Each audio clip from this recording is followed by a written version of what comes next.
For Avinnash, Maruti, it's been the outperforming stock last year. This year it's run into a bit of a yen trouble coming in. Royalty payments will be higher given the fact that the yen has rallied so much and the rupee is depreciated against it. Nexa is not doing, S-Cross not doing as well as they'd anticipate. They've had to cut prices as well. How do you think the stock does from here on? No, I think at least one good part is December, despite being a lean month, the domestic market growth, Anu, was in double digits. Yeah. And I think this quarter is definitely going to be good. In fact, the yen is going to actually give them a little more trouble in the coming quarters because obviously the yen has, started appreciating, and that obviously will have some impact, from the currency point of view. The next year has been a disappointment. I think they've cut prices twice, but still, the model has not taken off to the extent what, the company expected.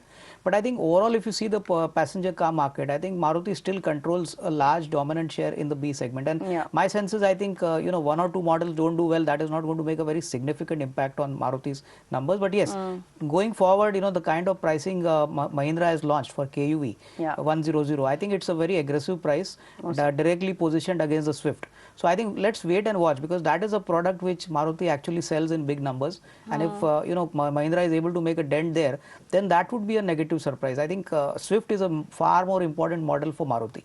So to that extent, I think the coming 1 or 2 quarters are going to be very interesting. How the market takes interest into the newer models, because Maruti has been latching on to Swift, Celerio. These are models which actually generate the big volumes for them.